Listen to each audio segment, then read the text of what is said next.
Hello everyone, welcome to change IAS platform.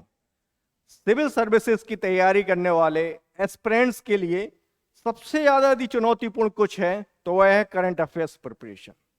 और इस current affairs preparation में यदि सबसे ज्यादा महत्वपूर्ण कोई सेक्शन होता है तो वह होता है गवर्नमेंट स्कीम्स एंड प्रोग्राम। आप हर साल आईएएस एग्जाम हो या स्टेट पब्लिक सर्विस कमीशन से एग्जाम हो, में गवर्नमेंट स्कीम्स एंड प्रोग्राम्स पे कम से कम 10 से 15 क्वेश्चंस आते हैं। चाहे वह अटल इनोवेशन योजना हो, चाहे वो मनरेगा प्रोग्राम हो, चाहे वो एमएसपी हो, चाहे वो आपका नेशनल फूड सिक्योरिटी एक्ट हो, चाहे वह पोषण अभियान हो, चाहे विद्यांजलि योजना हो, ऐसी तमाम योजनाएं से रिलेटेड क्वेश्चंस हर साल आते हैं। तो चेंज आईएएस ने सिविल सर्विसेज एस्पिरेंट्स के लिए एक सीरीज स्टार्ट करने जा रहा है और वह series government schemes and programme की है। और इस सीरीज में हम हर स्कीम को बहुत ही एलोबरेट ढंग से स्टडी करेंगे। ठीक है, अब सबसे पहले हमें यह समझना होगा कि गवर्नमेंट इतनी सारी स्कीम्स एंड प्रोग्राम क्यों स्टार्ट करती है। देखिए, India is the welfare state और India is also a developing country and it has a huge development goals। हमारा एक बहुत बड़ा तबका गरीबी रेखा के नीचे रहता है। बहुत सारा हमारे बच्चे कुपोषित हैं, मेल न्यूट्रिशन है, उनको अच्छे से न्यूट्रिशन नहीं मिल पा रहा है। एक सेक्शन ऐसा है जो अपनी सारी जरूरतों को पूरा कर पा रहा है, लेकिन एक ऐसा सेक्शन है जो हिस्टोरिकली ही डिप्राइव्ड रहा है। जैसे हमारा शेड्यूल कास्ट कम्युनिटीज हैं, हमारी शेड्यूल ट्राइब्स कम्युनिटीज हैं, डिसेबल्ड पर्सन्स हैं या ट्रांसजेंडर पर्सन्स हैं। वोमेन्स को भी हमने कभी भी बराबरी के मौके नहीं दिए हैं। तो इन सब चीजों, इन सारे सेक्शंस को कहीं ना कहीं सपोर्ट की जरूरत होती है, चाहे वह फैमिली के स्तर पर हो, चाहे वह गवर्नमेंट के स्तर पर। तो गवर्नमेंट जो कि एक बहुत बड़ी संस्था होती है, उसके पास बहुत सारे रिसोर्सेस होते हैं, तो गवर्नमेंट बहुत सारे प्रोग्राम्स स्टार्ट करती है। किस लिए? सोशियो इकोनॉमिक डेवलपमेंट को बढ़ावा देने के लिए, कंड्यूसिव एनवायरनमेंट क्रिएट करने के लिए, फॉर डेवलपमेंट, रोजगार के अवसर उत्पन्न हो। जैसे कि मनरेगा योजना है आपकी।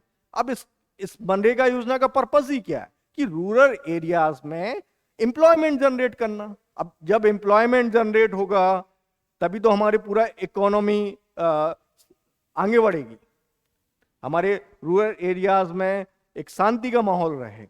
हर कोई विकास चाहता है और विकास के लिए उसको कहीं ना कहीं एम्प्लॉयमेंट की जरूरत होती है। ठीक है, तो ये तो हो गया पर्पस। अब यदि हम टाइप्स की बात करें तो हमारे यहां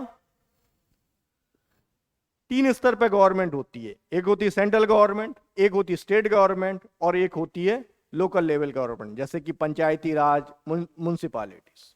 तो ब्रॉडली हम गवर्नमेंट स्कीम्स को 2 कैटेगरी में डिवाइड करते हैं। एक वो स्कीम जो सेंट्रल गवर्नमेंट द्वारा स्टार्ट की गई हो और सेंट्रल गवर्नमेंट द्वारा फंडेड की गई, और दूसरी जो इंटायरली स्टेट गवर्नमेंट द्वारा स्टार्ट की गई हो और उसी के द्वारा फंडेड की गई। तो सबसे पहले हम समझेंगे कि सेंट्रल गवर्नमेंट के द्वारा जो स्कीम्स स्टार्ट की जाती हैं उनमें वो स्कीम्स कौन कौन सी होती हैं।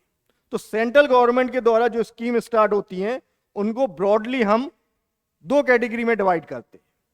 एक सेंट्रल सेक्टर स्कीम्स, जी सेंट्रल सेक्टर स्कीम, जिसको शॉर्ट में CSS बोलते हैं।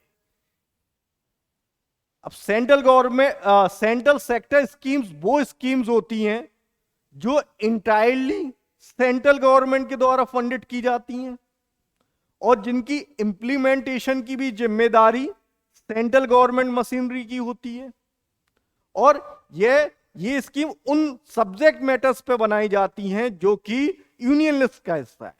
जैसा कि आपको मालूम होगा कि हमारे संविधान के शेड्यूल 7 में 3 लिस्ट दी गई हैं। इंडिया इज अ फेडरल, जो हमारा एक फेडरल गवर्नमेंट है, तो जो लेजिस्लेटिव पावर्स है उसको 3 स्तर पे बांटा गया, 3 लिस्ट में बांटा गया। एक है यूनियन लिस्ट, जिसको लिस्ट 1 भी बोलते हैं, एक है स्टेट लिस्ट और एक है कंकरेंट लिस्ट। तो जो सेंट्रल गवर्नमेंट, जो सेंट्रल सेक्टर स्कीम्स होती हैं, जो सेंट्रल सेक्टर स्कीम्स होती हैं वो मेनली यूनियन लिस्ट के सब्जेक्ट पर ही बनाई जाती हैं, ठीक है। और बजट 2022 के अनुसार कितनी सेंट्रल गवर्नमेंट स्कीम्स हैं? Around 740 central sector schemes currently in operation. तो ये हो गया सेंट्रल सेक्टर स्कीम, ठीक है। अब देखिए नेक्स्ट, अब यदि हम एग्जाम्पल्स की बात करें तो आपने बहुत ही एक इंपॉर्टेंट स्कीम सुना होगा, MP LAD scheme, member of parliament local area development scheme. यह एक सेंट्रल सेक्टर स्कीम है, मतलब इसको 100% सेंट्रल गवर्नमेंट फंडेड करती है। और यह Namami Gange national Ganga action plan भी एक सेंट्रल सेक्टर स्कीम है। एग्जाम में इस तरह से क्वेश्चंस आएंगे कि which of the following is the central sector scheme. तो सेंट्रल सेक्टर स्कीम वो होती हैं जो 100% सेंट्रल गवर्नमेंट के द्वारा फंडेड होती है और सेंट्रल गवर्नमेंट की मशीनरी इंप्लीमेंट करती है। और किन सब्जेक्ट मैटर्स पे बनती हैं? वो बनती हैं यूनियन लिस्ट के सब्जेक्ट मैटर्स पे। नाउ एक और सेंट्रल गवर्नमेंट स्कीम्स को फंड करता है। As all of you know कि सेंट्रल गवर्नमेंट के पास रिसोर्सेज ज्यादा होते हैं as compare to state government. तो अब जो डेवलपमेंटल जिम्मेदारी यदि देखें तो हम देखते हैं कि वो स्टेट गवर्नमेंट पे ज्यादा है। तो अब रिसोर्सेज सेंट्रल के पास ज्यादा है, तो सेंट्रल गवर्नमेंट स्टेट गवर्नमेंट को मदद करती है, फाइनेंशियली मदद करती है कि भाई लेट्स स्टार्ट अ स्कीम जिसमें कुछ आप कंट्रीब्यूट कर दीजिए, कुछ मैं कंट्रीब्यूट कर दूंगा। तो ऐसी स्कीम को हम क्या बोलते हैं? Centrally sponsored scheme.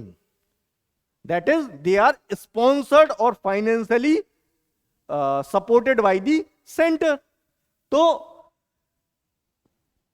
अब इन स्कीम्स को इंप्लीमेंट करने की जिम्मेदारी किसकी है? इन स्कीम्स को इंप्लीमेंट करने की जिम्मेदारी की स्टेट गवर्नमेंट की। और यहां फंडिंग पैटर्न वेरी कर सकता है, हो सकता है 50 से 50% रेशियो पे हो या 75-25% रेशियो पे हो। मतलब 75% सेंट्रल गवर्नमेंट कंट्रीब्यूट कर दे और 25% स्टेट गवर्नमेंट कंट्रीब्यूट कर दे। और जबकि जो कुछ हमारे स्टेट्स हैं जैसे नॉर्थ ईस्टर्न स्टेट हैं और हिली स्टेट हैं, वहां यह फंडिंग पैटर्न वेरी करता है। मतलब इन जनरल हम जो अपने टोटल हमारे स्टेट और यूनियन टेरिटरीज हैं उनको हम जनरल कैटेगरी स्टेटमेंट और स्पेशल कैटेगरी स्टेट में डिवाइड कर देते हैं। और जो जनरल कैटेगरी के स्टेट्स होते हैं वहां फंडिंग पैटर्न डिफरेंट होता है और स्पेशल कैटेगरी में फंडिंग पैटर्न डिफरेंट होता है। स्पेशल कैटेगरी वाले स्टेट्स में सेंट्रल गवर्नमेंट ज्यादा कंट्रीब्यूट करती है और स्टेट गवर्नमेंट कम करती है, ठीक है। अब देखिए होता क्या है, देखिए सेंट्रल गवर्नमेंट बहुत सारे रिसोर्सेस को on the recommendation of finance commission state government को ट्रांसफर करती है। तो ये जो सेंट्रल सेक्टर स्कीम्स हैं historically is the way through which central government help state government to plan financially, ठीक है। अब MNREGA national Mahatma Gandhi national rural employment guarantee scheme एक सेंट्रली स्पॉन्सर्ड स्कीम है, is the centrally sponsored scheme. अब जिस तरीके से सेंट्रल सेक्टर स्कीम्स हैं उसी तो हुआ क्या, जब इन 2015 जब नीति आयोग कंस्टिट्यूट किया गया तो नीति आयोग ने एक सब ग्रुप कंस्टिट्यूट किया under the chairmanship of Shivraj Singh Chauhan, जो कि अभी वर्तमान में मध्य प्रदेश के चीफ मिनिस्टर भी हैं। तो इन्होंने रिकमेंड किया कि जो भी जितनी भी सेंट्रली स्पॉन्सर्ड स्कीम्स हैं उनको रेशनलाइज कर देना चाहिए, मतलब और जो टोटल सेंट्रली स्पॉन्सर्ड स्कीम्स हैं उनको लिमिट कर देना चाहिए, दैट इज अप टू 28। और फर्दर उन्होंने एक क्लासिफिकेशन इंट्रोड्यूस किया सेंट्रली स्पॉन्सर्ड स्कीम्स में। क्या उन्होंने कहा कि एक कोर कैटेगरी बना देनी चाहिए, मतलब जो भी सोशल इंक्लूजन या सोशल डेवलपमेंट से संबंधित स्कीम्स हैं उनको इस कैटेगरी में ला दिया जाए। एक बना दिया उन्होंने कोर स्कीम्स और एक अदर्स। तो इससे क्या फायदा हुआ, इससे स्टेट गवर्नमेंट्स को फ्लेक्सिबिलिटी मिली।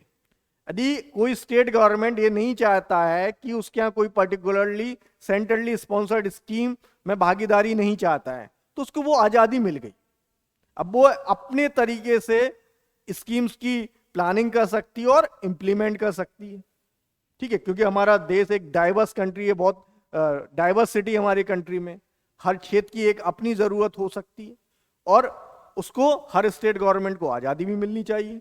ठीक है, कि अपने with in 4 walls of constitution और लॉ वह काम कर सके, अपनी पॉलिसीज डिजाइन कर सके। ठीक है, अब देखिए जो कोर ऑफ कोर स्कीम्स हैं वह टोटल 6 स्कीम है। टोटल कोर ऑफ कोर कितनी स्कीम्स है? 6, जिसमें एक है मनरेगा, एक है national social assistance programme. National social assistance programme है, इसमें various kind of pensions provide किया जाता है। जैसे सीनियर सिटीजन्स, भाई सीनियर सिटीजन को कहीं ना कहीं सरकार के सहयोग की आवश्यकता है, विडोज को, ठीक है, डिसेबल पर्सन। तो जो नेशनल सोशल असिस्टेंस प्रोग्राम है ये हमारा कोर ऑफ कोर स्कीम्स है। First of all it's a centrally sponsored scheme और within a centrally sponsored scheme it comes under the category of core of core. Then umbrella schemes of schedule caste. अब umbrella scheme जब भी mention हो, that means इसके under में बहुत सारी schemes होंगी। जितनी भी शेड्यूल कास्ट कम्युनिटी से संबंधित स्कीम्स थी उनको हमने एक जगह क्लब किया और उनको हमने रेशनलाइज किया और उनको एक नाम दिया umbrella scheme for schedule cast. तो उससे क्या हुआ, एक जगह हमने सारी स्कीम्स ला दी एक पर्टिकुलर कम्युनिटी की। फिर उसी तरीके से umbrella schemes of schedule tribes, umbrella schemes of for other backward classes community, then umbrella schemes for minorities. तो ये सारी जो आपने देखा 6 category, MNREGA, national social assistance programme, umbrella scheme for schedule caste, schedule tribes, OBC, minority, ये core of schemes बन गए। अब इसमें जो फंडिंग पैटर्न्स होगा वो जनरल कैटेगरी स्टेट के लिए अलग होगा और जो हमारा स्पेशल कैटेगरी स्टेट है उनके लिए अलग होगा। Now come to the second section of centrally sponsored scheme. अब एक है कोर स्कीम्स। कोर स्कीम्स में क्या है? प्रधानमंत्री सिंचाई योजना, प्रधानमंत्री ग्राम सड़क योजना, प्रधानमंत्री आवास योजना, स्वच्छ भारत मिशन, ये सब किसके अंडर में आते हैं? सेंट्रली स्पॉन्सर्ड में तो आते ही है, इस सेंट्रली स्पॉन्सर्ड स्कीम के कोर स्कीम के एरियाज में आते हैं। अब इसमें फंडिंग पैटर्न्स को देखें हम, तो फंडिंग पैटर्न क्या है इसमें? For general category state, general category state मतलब जैसे कि उत्तर प्रदेश हो गया, आपका महाराष्ट्र हो गया, ये सब जनरल कैटेगरी स्टेट्स हैं। तो इसमें फंडिंग रेशियो कितना रहेगा? 60 to 40%। That is 60% central government contribute करेगी, 40% स्टेट गवर्नमेंट कंट्रीब्यूट। अब स्पेशल कैटेगरी स्टेट में यदि हम देखें कि भाई 8 नॉर्थ ईस्टर्न स्टेट हो गए, नॉर्थ ईस्टर्न स्टेट हो गए आपका हिमाचल प्रदेश हो गया, एक हिली स्टेट है, उत्तराखंड हो गया, हिली स्टेट है। तो यहां फंडिंग पैटर्न क्या रहेगा? 90 to 10। That means 90% central government contribute करेगी, 10% स्टेट गवर्नमेंट कंट्रीब्यूट करेगी। तो यह कोर स्कीम्स का फंडिंग पैटर्न है। Now come to optional schemes. Optional schemes वो होती हैं कि गवर्नमेंट मतलब स्टेट गवर्नमेंट चाहे तो इन स्कीम्स को ज्वाइन करें या ना करें। तो ऐसी बहुत सारी स्कीम्स है, जैसे नेशनल रिवर कंजर्वेशन प्लान है, तो ये स्कीम है, ठीक है। तो इस तरीके से अब ऑप्शनल में भी हमने देखा फंडिंग पैटर्न क्या, ऑप्शनल में फंडिंग पैटर्न 50 to 50%, मतलब सेंट्रल गवर्नमेंट 50% कंट्रीब्यूट करेगी और स्टेट गवर्नमेंट 50%, और स्पेशल कैटेगरी में 80 to 20%। फॉर एग्जाम्पल कोई स्टेट गवर्नमेंट जो कि जिसके पास रिसोर्सेज, फाइनेंशियल रिसोर्सेज लिमिटेड होते हैं, वह कोई स्कीम का प्लान प्रपोजल सेंट्रल गवर्नमेंट को लेकर आया कि सर सेंट्रल गवर्नमेंट जी हमें ये स्कीम अपने स्टेट में स्टार्ट करना चाहते हैं, प्लीज सपोर्ट अस फाइनेंशियली। तो यदि सेंटर को लगता है कि ये स्कीम वायबल है, ठीक है, तो सेंट्रल गवर्नमेंट उस स्कीम को फाइनेंस कर सकती है, ठीक है। नाउ अभी हमने क्या देखा, हमने देखा सेंट्रल गवर्नमेंट द्वारा होली और पार्शली फंडेड स्कीम्स। अब हर स्टेट गवर्नमेंट अपनी स्कीम भी स्टार्ट कर सकता है। जो स्टेट गवर्नमेंट स्कीम्स होती हैं वह entirely funded by the state government, और वह मेनली जो स्टेट लिस्ट है, शेड्यूल 7 में जो स्टेट लिस्ट है, उन सब्जेक्ट मैटर्स पे स्कीम्स बनाई जाती हैं। अब देखिए for example state of Uttar Pradesh ने कन्या सुमंगला योजना स्टार्ट की, कन्या सुमंगला योजना स्टार्ट की वुमेन एम्पावरमेंट के लिए। तो यह scheme entirely Uttar Pradesh government द्वारा फंडेड है। अब एक स्कीम है तेलंगाना गवर्नमेंट की, मिशन काकातिया, वाटर कंजर्वेशन से संबंधित स्कीम्स है, तो यह entirely funded by the state of Telangana. ऐसे डिफरेंट स्टेट अपनी अपनी स्कीम्स स्टार्ट करते हैं। अब जैसे लाडली लक्ष्मी योजना, यह मध्य प्रदेश की योजना, ये भी वुमेन एम्पावरमेंट को बढ़ावा देती है, ठीक है। तो इस तरीके से हमने आज किस चीज की स्टडी की, हमने पर्पस समझा कि गवर्नमेंट क्यों स्कीम स्टार्ट करता है। देन वी हैव हमने डिफरेंस समझने की कोशिश की सेंट्रल सेक्टर स्कीम और सेंट्रली स्पॉन्सर्ड स्कीम में, देन स्टेट गवर्नमेंट स्कीम्स। अब एग्जाम में इस पे बेस्ड बहुत सारे क्वेश्चंस आएंगे। तो मतलब फॉर एग्जांपल स्टेटमेंट हो सकता है कि consider the following statement with respect to MNREGA scheme. First point, it's a centrally sponsored scheme. Under within the centrally sponsored scheme या central sector scheme, it's come unto core of core. तो आपको अच्छे से पता है कि सेंट्रली स्पॉन्सर्ड स्कीम कौन है, सेंट्रल सेक्टर स्कीम कौन सी है, फिर सेंट्रली स्पॉन्सर्ड स्कीम्स में हमने क्लासिफिकेशन देखा, वो भी अच्छे से समझ गए। अब हम नेक्स्ट वीडियो में 1 by 1 गवर्नमेंट पॉलिसीज और प्रोग्राम्स को लेंगे और डिस्कस करेंगे। Thank you.